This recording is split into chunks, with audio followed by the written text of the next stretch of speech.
candidato do PSDB, Aécio Neves, aparece numericamente à frente de Dilma Rousseff do PT. O país teve que esperar até as 8 da noite, quando as urnas foram fechadas no Acre, para acompanhar a apuração da eleição presidencial. Enquanto o Brasil inteiro aguardava em clima de suspense os primeiros resultados oficiais da eleição presidencial, pouco mais de 20 pessoas sabiam de tudo no Tribunal Superior Eleitoral. Às 7h32, só o restrito grupo testemunhou o momento decisivo da eleição. A candidata do PT ultrapassou o candidato do PSDB e assumiu a liderança. A informação é: Dilma está reeleita. Os números que temos até o momento: 97,62% Dilma Rousseff do PT, com 51,38%, Aécio Neves do PSDB, 48,62%. Esse resultado já dá para Dilma Rousseff a reeleição, segundo números do TSE. Nos últimos 13 anos, o Partido dos Trabalhadores promoveu um inchaço do Estado brasileiro. Nesse período, o PT criou 40 empresas que aumentaram os gastos e ajudaram a provocar a crise fiscal do governo. Desde aquela segunda-feira, em março do ano passado, foram tantas prisões, tantos depoimentos, tantas delações, que você já pode até ter perdido o fio da meada. O mesmo partido governa o Brasil há quase 2 décadas. 70 mil homicídios por ano, os maiores escândalos de corrupção do planeta e os piores lugares nos índices de educação. O Brasil começou a desconfiar. Todos os votos brasileiros são feitos pelo coletor DRE. E o Brasil é o único país do mundo com um sistema 100% eletrônico e sem nenhuma confirmação de voto impresso. Como resposta aos pedidos frequentes por maior transparência no processo eleitoral, em 2009 o TSE passou a permitir testes públicos de segurança. Investigadores pré-aprovados podiam testar de forma limitada as urnas eletrônicas. A primeira edição com acesso ao código-fonte do sistema foi realizada em 2012, quando uma equipe conseguiu quebrar o sigilo do voto e documentar problemas de segurança que tornava inseguro o armazenamento e compartilhamento das chaves criptográficas. E aí, todas as funções agora da LibAPI Login, se uma delas fossem chamadas, imprimiria na tela a palavra fraude. E foi isso que aconteceu. Carregamos o software na urna e imprimimos na tela fraude. Também mudamos a biblioteca de log para, por exemplo, quando imprimia info, quando era para imprimir algo de informação, nós colocávamos XXX, e aí quando ia ver o log dos eventos na urna, via lá que realmente foi adulterado. Imprimia lá XXX. O principal, também mostramos como quebrar o sigilo do voto. Provamos que tínhamos total controle sobre a urna. Invadimos a urna. Foi demonstrado que era possível impedir o armazenamento de votos na memória. O evento do teste foi encerrado pelo TSE, antes que a equipe tentasse manipular os votos que seriam armazenados. Quando precisou se defender, o Tribunal Superior Eleitoral tenta alegar que as urnas têm proteção contra invasões externas. Ela é um dispositivo que foi desenvolvido e concebido justamente com essa diretriz de não ter conexão nenhuma com nenhum equipamento de rede. Então, para um hacker que invade a NASA ou o Pentágono, ele teria que ter a urna eletrônica em seu domínio. O que o representante do TSE parece não ter entendido é que a população desconfiava do próprio TSE. Portanto, esses sistemas são especialmente vulneráveis ao que a gente chama de fraude interna. Um programador mal intencionado que, de repente, trabalha no tribunal e tem acesso privilegiado ao sistema e está na posição também privilegiada para montar uma fraude em larga escala, talvez indetectável se ele for sofisticado o suficiente. De qualquer forma, a gente conseguiu contornar todas essas restrições e exploramos uma sequência de vulnerabilidades durante os testes, que permitiram a gente chegar até o ponto de adulterar o software de votação para injetar código de nossa autoria para ser executado no ambiente da urna eletrônica. Então, o exemplo que foi dado, por exemplo, para o professor, foi identificado uma fragilidade e ela foi corrigida. Imediatamente corrigida. Tomara, quantas outras devem existir nesses 13 milhões? Inclusive, nós convidamos o professor para testar novamente depois que foi corrigido e estamos esperando a sua presença lá para testar. Isso não é verdade, assim. Né? A gente teve uma série de reuniões e isso não é verdade. Então, a gente está esperando que... A crescente desconfiança em relação ao sistema eleitoral fez com que um projeto de lei exigindo o voto impresso entrasse em debate no Congresso. É uma das mais importantes conquistas desse país, é o processo de urna eletrônica. É um exemplo para o mundo. Voltar para o voto impresso, nós podemos estar criando um gravíssimo problema. Primeiro, enterrando a urna eletrônica, matando e enterrando. E segundo, fazendo com que as eleições no Brasil não tenham mais fim. Que a gente consiga derrubar essa tentativa de enterrar o voto impresso, para que nós consigamos, pela primeira vez, ter uma eleição com urnas eletrônicas ao lado de uma urna de papel. Então você vai fazer a sua votação, continuará existindo a urna eletrônica, você vai votar no seu candidato, será impresso o númerozinho ali que você votou, e tendo a sua confirmação, você aperta o verde do confirma, ele cai numa urna de lona. Caso, presidente Manato, exista a suspeita de fraude, pessoas competentes poderão exigir a recontagem dos votos impressos. Então continuaremos tendo a urna eletrônica, mas com a garantia de que possamos fazer uma auditoria nas urnas. Uma lei aprovada pelo Congresso em 2015 estabeleceu a exigência da impressão de votos nas urnas eletrônicas. A lei que obriga o voto impresso foi aprovada por 71% do Congresso ainda em 2015. Foram mais de 2 anos de tempo hábil para a implementação. Mas a presidente Dilma Rousseff vetou esse artigo da lei. Para o Palácio do Planalto, a instalação das impressoras nas urnas eletrônicas vai custar caro. E o projeto não deixa claro de onde vai sair o dinheiro. O veto foi derrubado em dezembro com os votos de 368 deputados e de 56 senadores. Assim, segundo a Lei 13.165 de 2015, no processo de votação eletrônica, a urna imprimirá o registro de cada voto, que será depositado em local lacrado, sem contato manual do eleitor. O tema voltou ao Congresso neste ano. Senadores e deputados aprovaram uma nova lei para obrigar a impressão do voto. Há poucos meses da eleição, a Corte alega que a implementação custaria em torno de 1,8 bilhões de reais para a implementação das impressoras e que faltam recursos diante do alto custo da medida. E agora, senhores telespectadores do Brasil, quase às portas das eleições, faltando apenas 5 meses e já um pouco menos de 5 meses, vem o Tribunal Superior Eleitoral emitir uma resolução em visível e notório descumprimento, em afronta à lei, propondo o voto impresso de forma gradual, aos poucos e bem aos poucos, começando por 5% nas eleições deste ano. Por que estão fazendo isso? A troco de quê?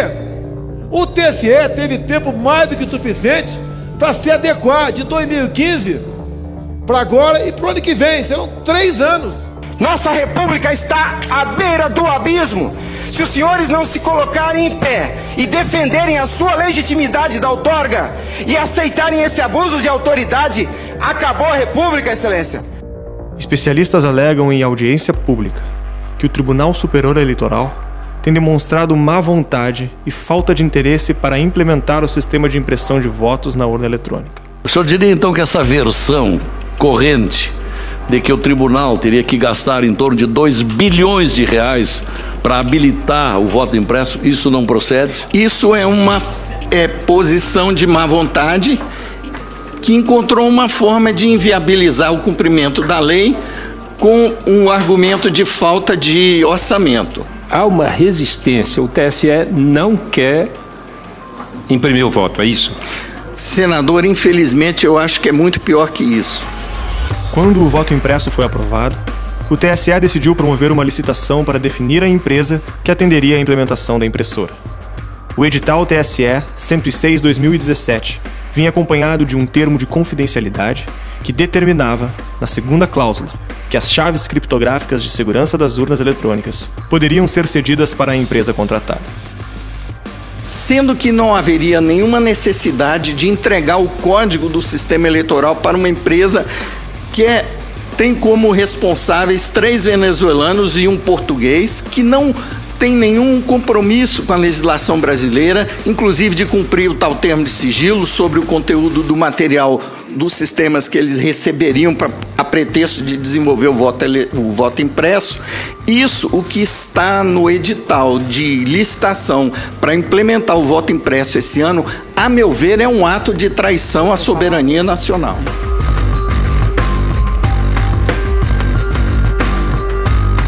Y después viene la auditoría en caliente, el sistema electoral más perfecto del mundo.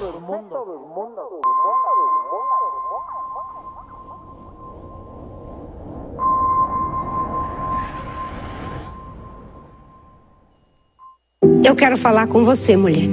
Alguma vez já te chamaram de fraca, de incapaz? Eu sei como é.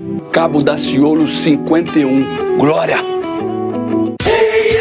Governar o Brasil com competência, honra e caráter. Sinais fortes. Cheguei no topo da carreira. Decidi que era hora de voltar ao Brasil. E foi aí que começou a história do Chamo Meirelles. 63 milhões com o nome no SPC. Mas nós podemos virar esse jogo, a começar por esse problema do SPC com o programa Nome Limpo. Eu quero apresentar para vocês Guilherme Boulos, candidato a presidente que tem coragem de enfrentar privilégios e propostas para mudar a vida do povo brasileiro. O Brasil é Geraldo, pra uma nova nação. O Brasil é Geraldo, é cabeça e coração. O Brasil é Geraldo. Você não está sozinho. Lula livre! Boa noite, presidente Lula! É o Lula, é a Haddad, é o povo, é o Brasil feliz de novo. Se depender de mim, essa é a última eleição com programa eleitoral obrigatório. E você? Chega de blá, Álvaro Dias vai. Vamos caminhar juntos em defesa da família e da nossa pátria. Rumo à vitória. Neste cenário, Jair Bolsonaro, do PSL, tem 20%. Marina Silva, da Rede, está com 12%. Ciro Gomes, do PDT, tem 9%. Geraldo Alckmin, do PSDB, 7%. Fernando Haddad, do PT, tem 4%. A polêmica das urnas estava abafada pelo alto barulho causado pela campanha eleitoral, que começou com toda a intensidade, já que em 2018, o período de campanha seria mais curto do que nos anos anteriores. As pesquisas oscilavam e indicavam um crescimento progressivo do candidato Fernando Haddad, na medida em que ele se consolidava como representante de Lula na percepção de seus eleitores. Segundo o Ibope, Haddad subiu de 4% para 6% nas intenções de voto em poucos dias, enquanto o candidato Jair Bolsonaro subiu de 20% para 22%. Ninguém podia imaginar que no dia 6 de setembro de 2018, na Rua Batista de Oliveira, em Juiz de Fora, um ato extremo e sem precedentes na história eleitoral brasileira chamaria a atenção do mundo inteiro.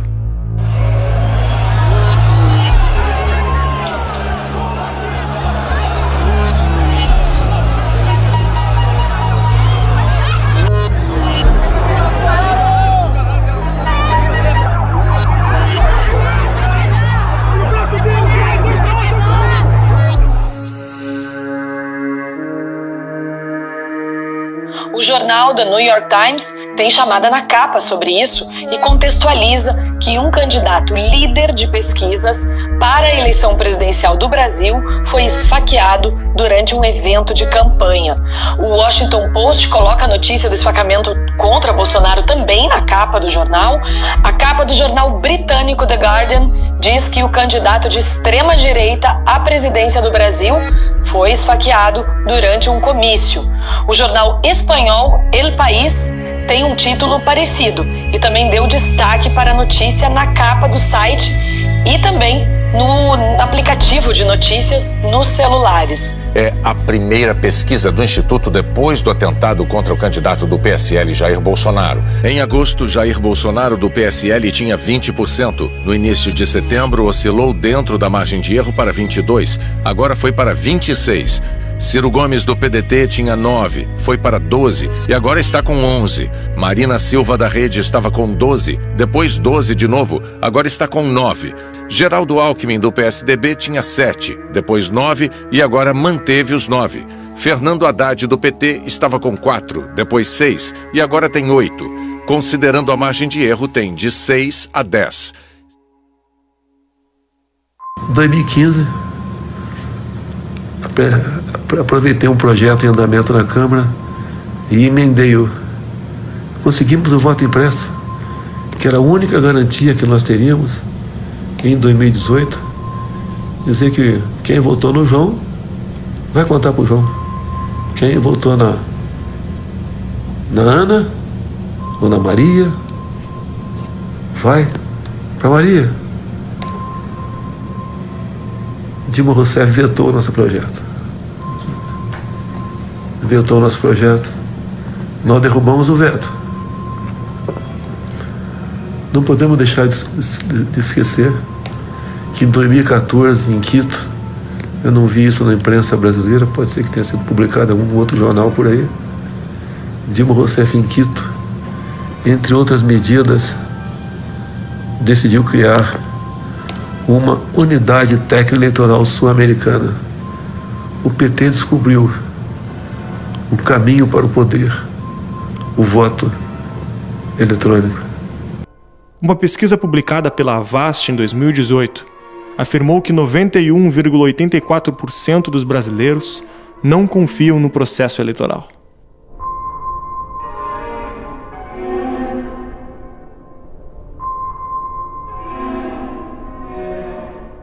Infelizmente, para nossa autoestima, então, um debate que tem ganhado cada vez mais espaço nos veículos de comunicação e também nas ruas é a questão da fragilidade da transparência das nossas urnas eletrônicas. Uma vez que a gente decide os nossos líderes, decide os nossos presidentes, os nossos deputados e todos aqueles que nos representam na política através do voto, e o voto é feito numa urna eletrônica, tem surgido a questão: se corromperam tudo, as estatais corromperam o Congresso, corromperam o Executivo, corromperam o Judiciário, instituições de pesquisa que vem sido colocado em xeque também. O que me garante que as urnas são seguras? É uma questão que está em xeque hoje na sociedade. Quando a gente achou, então, esse parceiro que tem um amplo histórico de casos bem-sucedidos nesse aspecto e está disposto a se dedicar a isso, nós mudamos um pouco a rota e o Henrique e o Felipe pegaram um avião ainda ontem. Vamos parar tudo aqui, vamos pegar nossas coisas e ir para lá, conhecer ele e ver o que a gente pode elaborar nesse sentido de forma efetiva para pelo menos exercer algum tipo de pressão, né, para que se tem alguém pensando em fraudar essas eleições de alguma forma, pense duas vezes, né? Que tenha algo sendo feito nesse sentido. Peço que vocês fiquem atentos aí, então, nas próximas publicações do canal do Brasil Paralelo. É o vídeo que apresenta o projeto. É o vídeo que apresenta o projeto, e o objetivo com esse vídeo é que essa mensagem se espalhe ao máximo possível. Acho que o sucesso desse projeto depende disso, né? A única coisa que a gente pede com esse projeto é que vocês divulguem para as pessoas que vocês conhecem.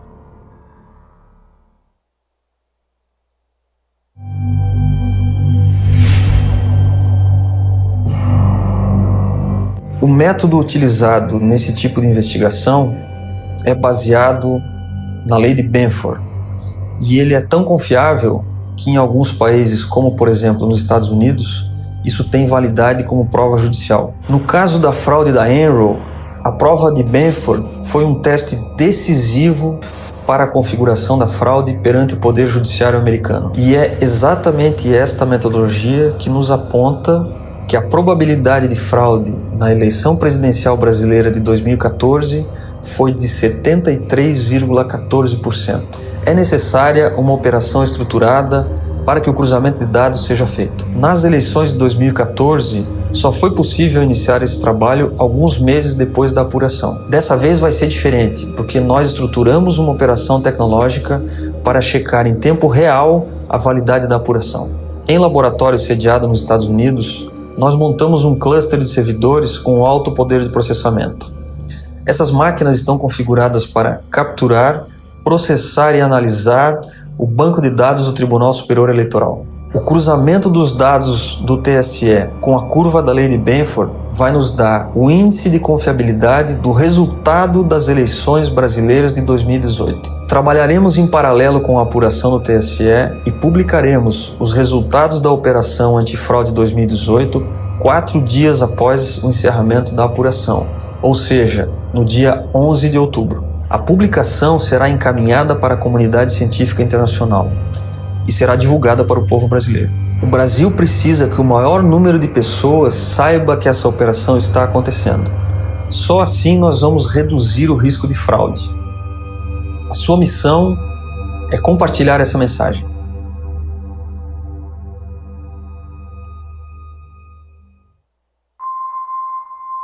Em poucas horas, o vídeo da operação antifraude repercutiu em todo o Brasil através das redes sociais.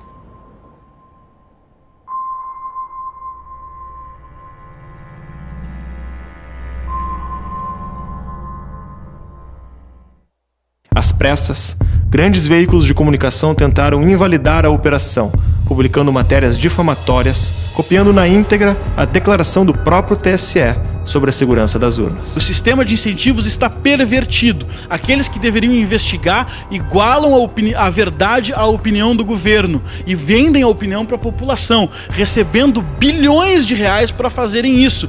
Me desculpa, mas a opinião de vocês está em descrédito, justamente por práticas como essas. E se a Globo um dia foi uma instituição respeitável, formada por pessoas respeitáveis, vocês deviam prezar por isso. A Rede Globo não tentou entrar em contato com o Brasil Paralelo. Os jornalistas da matéria não tentaram entrar em contato com o Brasil Paralelo. Não tentaram entrar em contato com o Hugo César, que é o autor do projeto. O estudo fala, é a lei de Benford. Eles não aplicaram esse estudo em cima dos dados do TSE da eleição de 2014, para chegar e dizer, olha, não deu aqui essa estatística. É assim que a comunidade científica funciona. A gente tenta reproduzir os resultados para chegar nos mesmos resultados que o autor divulgou. E aí a gente fala, opa, eu não consegui chegar. O que você fez de diferente? Porque se você não me explicar e eu não conseguir chegar, o seu estudo pode ser uma fraude. Eu esperava que vocês tivessem a honestidade e a competência de saber que vocês não podiam ter a mesma opinião do governo, que vocês deveriam ter entrado em contato conosco, que vocês deveriam ter entrado em contato com o autor do estudo, que vocês deveriam ter respeitado a metodologia científica e, principalmente, que na ausência da viabilidade de fazer tudo isso, vocês não divulgassem como mentira algo que vocês nem sabem do que vocês estão falando.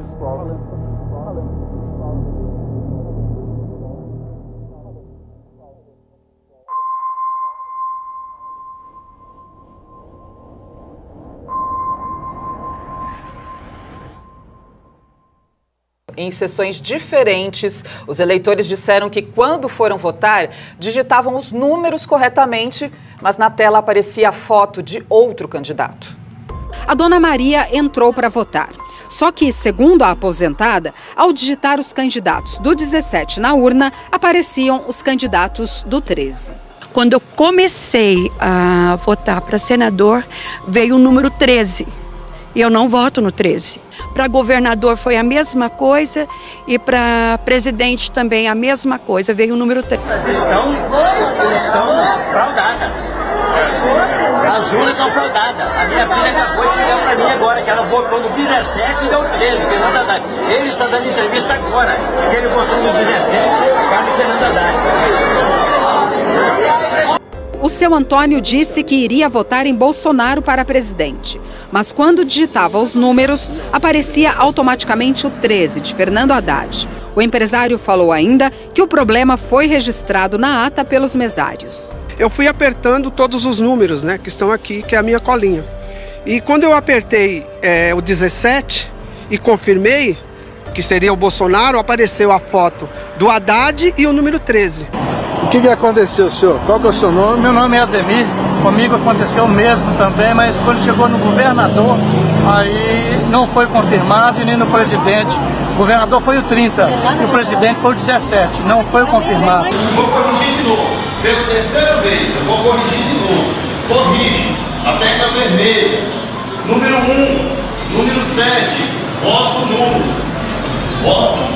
Apareceu uma foto lá sem eu apertar nada. Então, assim, naquele ímpeto de aparecer aquela foto, que não era o que eu queria, que exatamente era o que eu não desejava, e eu fiquei nervosa, não apertei nada. E aí, então, provavelmente deve ter sido anulado. E aí, disseram para mim que expirou o meu tempo de votar.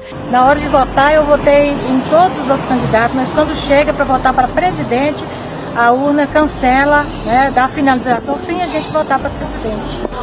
Gente, eu tô fazendo um boletim de ocorrência, eu acabei de votar, eu fui votar.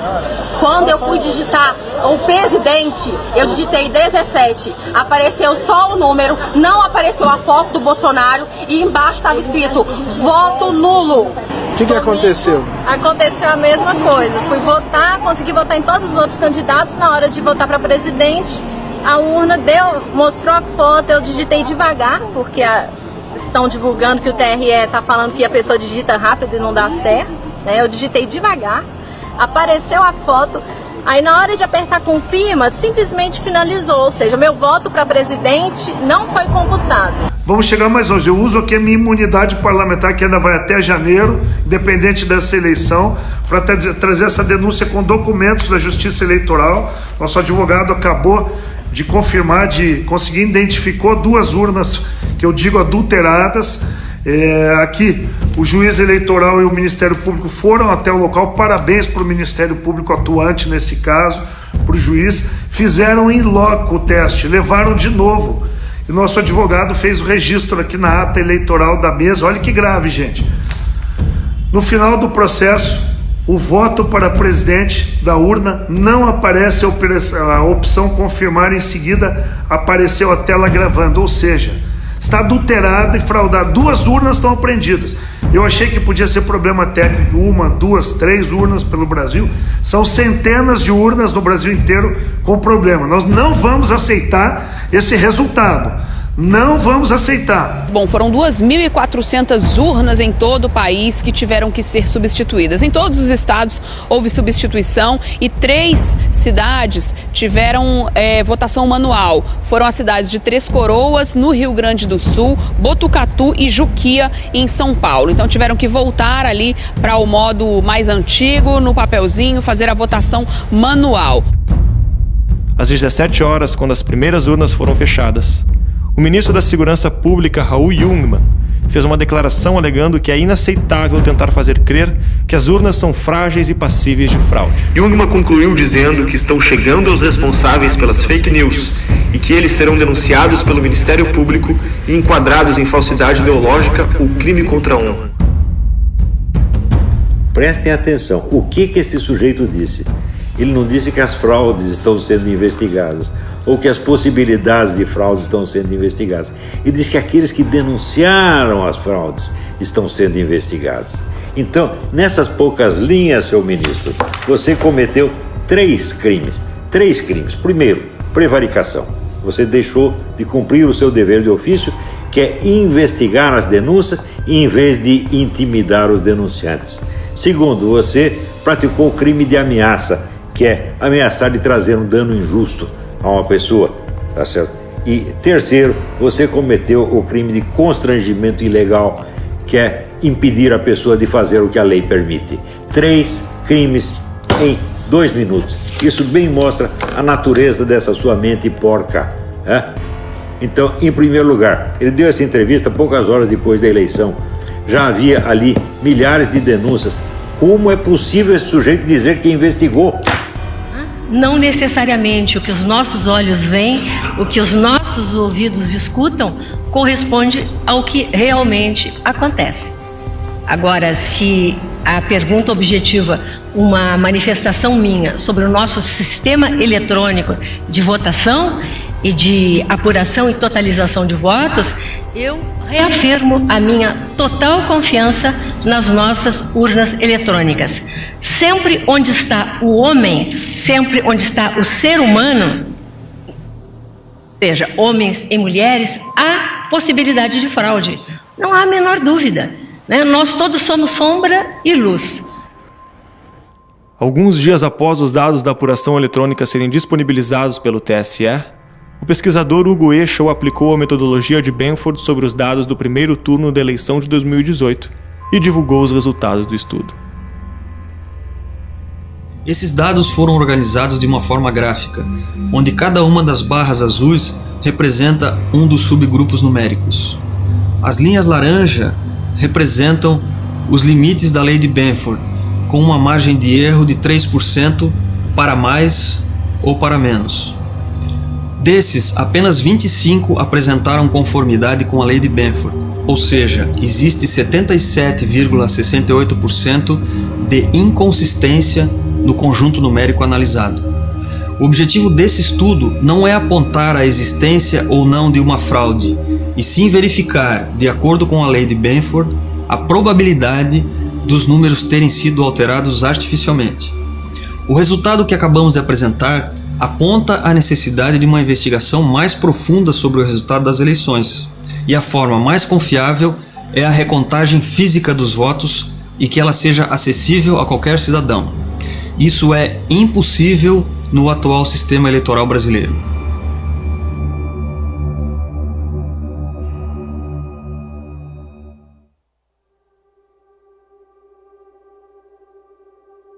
Probatio diabolica. Essa é uma expressão latina utilizada no direito em situações em que a prova é extremamente difícil, se não impossível. Assim surgem os dogmas, as crenças em algo que supostamente é verdadeiro, simplesmente porque é impossível provar que é falso. Com as urnas eletrônicas acontece algo parecido. Quando você digita o código do seu candidato na urna, aparece o nome, o seu partido e a foto dele. Ao apertar confirma, você espera que o seu voto seja contabilizado para ele. Mas você tem certeza disso? E assim ficamos nós. 140 milhões de eleitores, 200 milhões de brasileiros, acreditando que o nosso voto foi contabilizado corretamente, pelo simples fato de não ser possível provar que não foi. A eleição brasileira passou a ser um exercício de democracia e uma profissão de fé. Então refazemos a pergunta. Por que a resistência em aceitar a impressão do voto diante da tamanha fragilidade de nosso processo eleitoral? Não há melhor auditor do que o próprio eleitor. É ele quem deve ver materializar-se no papel a sua escolha. Somente assim será possível termos algo físico para fazer a contraprova ao resultado eletrônico.